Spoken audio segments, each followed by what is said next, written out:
But we are doing some exciting things at the RED. How many people have heard of the RED or the Renewal Enterprise District? Just give me, okay, so about a third of you. So the Renewal Enterprise District is a joint powers authority that was formed post-fire between the city of Santa Rosa and the county of Sonoma. And it was founded with the goal to create complete communities. And so how many people know about complete communities? You probably learned a little bit about that today. Okay, not that much, but okay. So basically, these are the tenets of all of the things that you need within a community to create a complete community. And we'll go into a little bit more detail about that. So our goals and purposes really were to figure out a way to incentivize building housing in downtown regions and infill regions that were transit rich, amenity rich, that were inclusive and had, energy efficiency and other transportation related nexuses. So to do that, we created sort of 4 pillars that the project needed to comply. And so it had to be an infill site. The site had to be mid to high density, had to have a residential mixed use, and it had to be in one of these transit-rich planned areas. And then these are sort of the other wish lists of how we evaluate whether a project would get funded by the fund. Oops. Shoot. Sorry. Oh my God, going the wrong direction. What is happening here?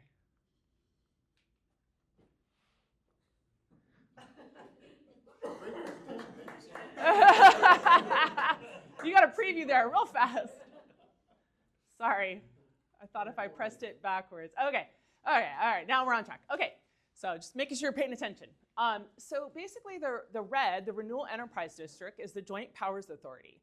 And so what they did was they worked to try to pull together different developers who were doing projects to fund the infrastructure cost of those development projects and to go collectively go after grants. And so we continue to do that today.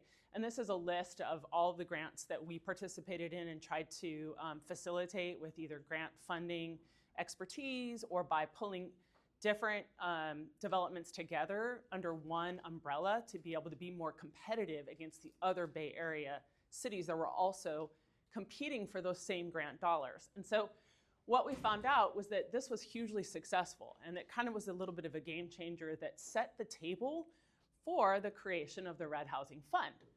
So the RED Housing Fund was the tool by which the RED would implement being able to create a path for loaning money to projects that last little bit of gap funding to be able to get them off the ground.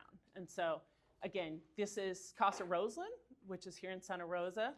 And these are all the things that we were seeking in order to be able to do those complete communities. And so the fund was started with $10 million from the county and $10 million from the city of Santa Rosa, and then some other monies that we were brought in through grants by the enterprise loan and by the local housing trust fund.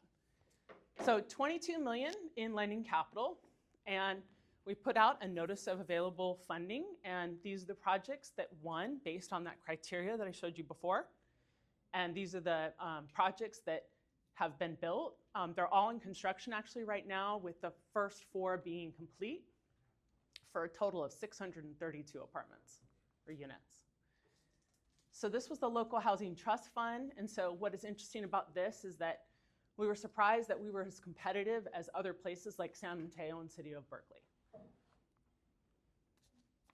This is our progress. So right now, these are the apartments that have been completed. And then we have Casa Roseland, which just entered into construction. And then these dollars will circulate around. So they'll come back around in this new NOFA. This is the projects. I'm just going to go quickly through the projects. This is Pullman Lofts down here in Railroad Square. Del Corazon, Aviara, South Park Commons, 420 Mendocino, the project across the street, and Casa Roseland. So the fund is measuring its outcomes by looking at data about how many homes were built in the last decade compared to now. And this is sort of the success that we've had is these 632 new homes. And then the idea of recycling the funds back into the next round of funding will be coming up in 2025. We're additionally working with a group of people coming together around the collaborative grants for maximum community benefit. And I'm sure you guys have maybe heard of this already, or maybe it was talked about earlier, but the inclusive, opportunity-rich neighborhoods is right within our wheelhouse. And so we're working to see how we can help with the implementation of that. And then, of course, working with our transportation partners to see about what can be done in terms of that first and last mile around the smart station areas. And the idea that the RED could potentially expand to all of the smart station areas in the county. And that was it, discussion. So kind of, you know, pretty boring in the sense that it's about the physical component. But I think what's really important is that these projects probably wouldn't have been built if it hadn't been for that last little bit of funding that came in from the RED Housing Fund. And so in addition, the infrastructure dollars that went and set the table for the development that we brought in early on that went to, you know, underground utilities and off-site improvements and transit hubs and that sort of thing. So this is the kind of the environment in which housing needs a supportive program behind it in order to move forward and in order to be able to be competitive in the Bay Area. All right. Do you have any questions? Jen. I'm curious about sort of the political side of where you choose to invest the money. I can't imagine that's a super apolitical decision. Yeah. How does that work? Yeah, so going back to that criteria, there was quite a bit of discussion and thought about that went into developing that criteria, and then that is the Bible by which our NOFAs are evaluated against, and there's a scoring system that basically the projects go against each other in terms of how many of those amenities that, you know, the wish list amenities, they have to have all four of those first pillars that I mentioned, but then past that, it's just the other things that make a complete community.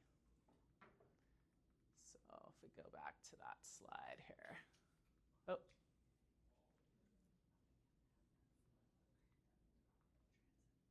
So all of these things. And it's way more in depth than this. It's just a high level, criteria. So this is something that was developed for the first NOFA, and then for the second NOFA, there'll be some things that'll be tweaked and added to that criteria, and not go into the NOFA, so that developers know, you know, whether or not they'll be competitive. Do you know, like, what percentage of the total project budget is coming in from RED? You mentioned it's like topping it off and making projects happen. Yeah, it's different for every project, but you know, it tends to be that last little bit of funding, and so for some of our projects it was 800,000, and for others it was 7 million. So it kind of ranges, yeah. But like in the single digit, like it's small, yeah, it's small. But percentage-wise, it seems like it's a significant impact that these might not have got built otherwise. Oh, Yeah, definitely. And are these all rentals or some purchase? All rentals, and they're a mix between market rate and affordable. So about half the fund is going to market rate and half the fund is going to affordable. Yeah. Could you talk a little bit about the sustainability of the fund and like how, and hopefully it will grow? Yeah. So the sustainability of the fund is really because they're a must-pay loan, and so the money does recycle back into the fund. For our market rate product, we have a different loan structure than our affordable product. And so both of those were created, you know, with the development community's input about what they needed in order to make the project pencil. And the idea with the market rate is that really they just needed help to get through construction, and then they would recycle back out. And so that, in terms of the overall organization, that money is kind of keeping us going. And then I would say on the affordable housing side, it's being kind of compensated by the market rate side. And that's why they're about half-half as well, because in order to make this work, we kind of modeled it out for the life of the loan, and so it needed to have both in order to make it work. And they're at different interest rates too. So our affordable product is like about 1.4% interest rate, where our market rate is just a teeny bit over whatever their capital stack is, which right now is about 8.7%. Yeah. And one more. Yeah. You said next funding cycle is this year. Mm-hmm. Yeah. When will that be open? Yeah. How much are you thinking of? We're deciding right now, and so we have a little under $3 million currently in the bank, so to speak. But we have a couple of loans that are converting, one market rate and one affordable. So the affordable will stay in the affordable on that particular project, but the market rate one will recycle completely back in. So that's another 1.3 million. And then we have actually made a little bit of money off of revenue from the reserves that have been held in the bank before we loan them out. And so we have probably somewhere, between, I'm going to say 2.75 and 4.75. What was the original investment from Sonoma and Santa Rosa to establish the fund? So the fund was established with a $10 million donation from each of them. One is a forgivable loan over time, and one is a must-pay loan. And I'm so curious about the mechanics of this. There was no RENA sharing agreement between it. They just put the money in and said any housing that comes benefits everybody. Yeah, I mean, I think what the county realized is that housing in the downtown Santa Rosa core is beneficial to them. Right. Yeah. And so, I think that additionally, there was philanthropic monies that have been raised, about 2.7 million in philanthropic money that got this off the ground.